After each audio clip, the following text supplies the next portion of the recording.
किसी दंगे का कारण की तरह पुराण होगा। चंद्रमा की संदेह पर मेरा अपना हिंदुस्तान होगा, मेरा अपना हिंदुस्तान होगा।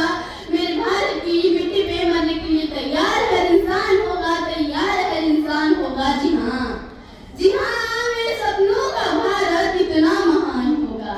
मैं चाहती हूँ मेरे भारत में एक ऐसी शिक्षा प्रणाली लागू हो जो हर इंसान को अपना जीवन जीने का अधिकार दे, जो हर इंसान के सपने को साकार करे। मैं भारत में एक ऐसी व्यवस्था चाहती हूँ जिससे हर नागरिक को स्वास्थ्य सुविधाएं मिल जाए, हर नागरिक खुद को खुशनसीब महसूस करे, हर नागरिक मेरे भारत पे गर्व कर सके।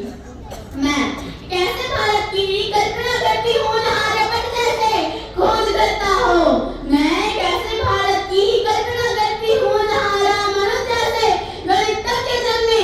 मैं कैसे भारत की कल्पना करती हूँ जहाँ डॉक्टर एपीजे अब्दुल कलाम जैसे वैज्ञानिक और राजनेता पैदा हो। मैं कैसे भारत की कल्पना करती हूँ जहाँ बच्चा अपने सपने साकार कर सके। और मुझे आशा है कि मेरा ये सपना जरूर पूरा होगा।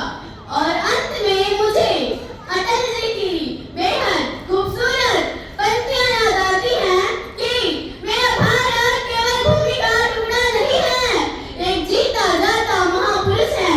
ये वतन की धरती है, ये अभिनंदन की धरती है, ये अर्पण की धरती है, ये दर्पण की धरती है। जिनकी नदी नदी हमारे लिए गंगा है, जिनका कंकड़ कंकड़ हमारे लिए शंकर है। हम जिएंगे तो इस भारत के लिए, हम मरेंगे तो इस भारत के लिए, हम जिएंगे तो इस भारत के लिए, हम मरेंगे तो इस भारत के लिए। और मरने के